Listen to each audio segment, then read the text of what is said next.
the feeling is that this was our decision, therefore the consequences are on us. And despite 3 years of asking for help and seeing or visualizing how this might end, it was, I don't know, it's been really hard because I'm part of the system with them. I always have been.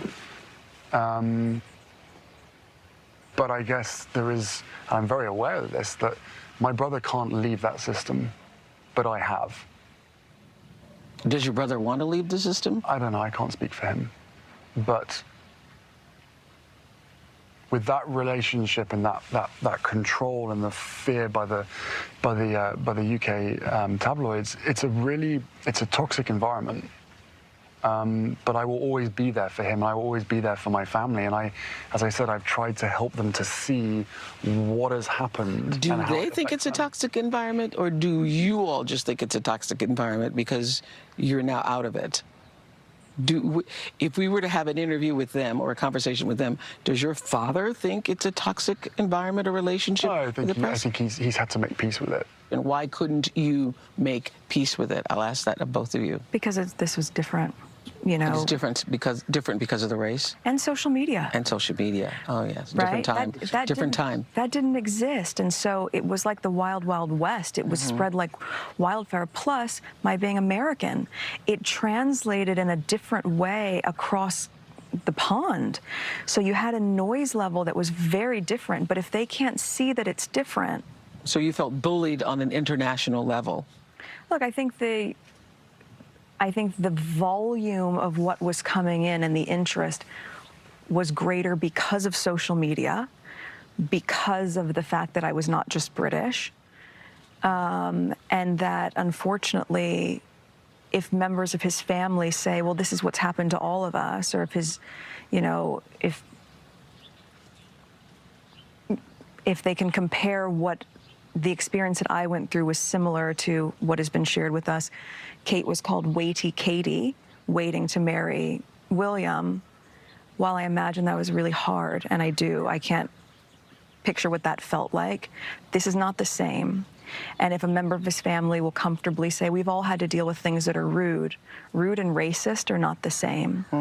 And equally, you've also had a press team that goes on the record to defend you, especially when they know something's not true. And that didn't happen for us.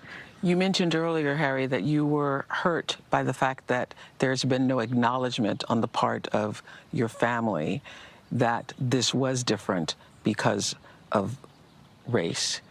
Do you think there ever will be? And would that make a difference to you?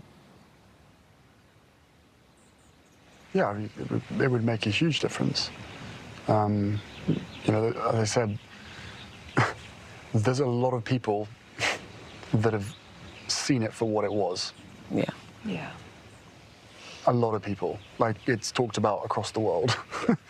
Yet, the very people that don't want to see it or can't see it choose not to see it. Boy, Oprah, when Meghan said rude and racist are not the same, I thought that was a very powerful statement. And I'm curious about your reaction too. Also. Yeah, your reaction when you saw that. And the other thing that I'm hearing already chatter bubbling up is, if these two want privacy, why are they sitting down with the queen of American television? I think there's a difference between privacy and intrusion. Could you talk about that from their point of view and what you thought when she said rude and racist? Well, I thought that was really very powerful, and I also, you know, thought that she was gracious when speaking about what happened with Kate Middleton in terms of, you know, Waity Katie. They are not the same. And I think what Anthony said earlier, I don't think the American public understands. We attempted to, but weren't really able to show you what the barrage of daily vitriol and negativity on a on a consistent basis does to your personal psyche. I mean, it wasn't just like a couple of stories. It's a business, and she's a commodity and an asset to that business. And so what the point that they made in the interview that we weren't able to show is that, yes, they want privacy, but they understand that they are public figures, and the privacy is not to be intruded upon. The same thing everybody else in the world wants, and that there's a difference between privacy and intrusion and being able to have boundaries. Yes, you want privacy. You don't want helicopters and people hiding in the bushes, filming your baby outside playing. And I think that when people say, oh, they're talking now and they wanted privacy, they don't understand that there is a difference between being a public figure who wants to have some boundaries and not to be consistently intruded upon versus being private. And also please tell the truth. I've heard one example of, okay, I'll share one photo with you, say on Instagram, doesn't mean I want you to have the whole roll.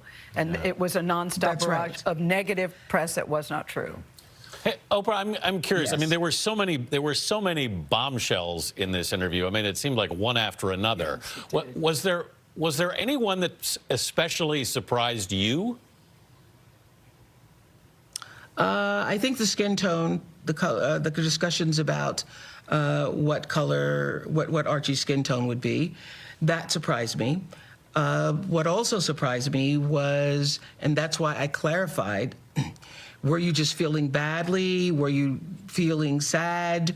Or were there actual suicidal ideation thoughts of harming yourself? Oprah. That also really surprised me. Oprah, I just want to clarify one point. It surprised me that Harry said he was trapped. It surprised me that Harry said he was trapped. And when I said, how are you trapped if you're in a palace? And then he came back at me like, yes. But I also thought it was very interesting that he added that he felt his father and his brother were trapped too. Yeah, you made a point. He was really specific, but he was there. Oprah, we're running out of time, but I want to clarify, when you say you were surprised about the skin tone conversation, were you surprised that that would be true inside the palace, or were you surprised they were telling you about it? I was surprised that they were telling me about it. I mean, I think that's when the first jaw dropped for a lot of people, and it's generating a lot of conversation. Even I... Guys, even I on the tape, you could hear me go, whoa, because I'm like, I cannot even believe you are saying this right now. But I think it speaks to them talking to you and how comfortable they felt. We'll get more about that, too. Oprah, stay with us. We're going to take a quick break.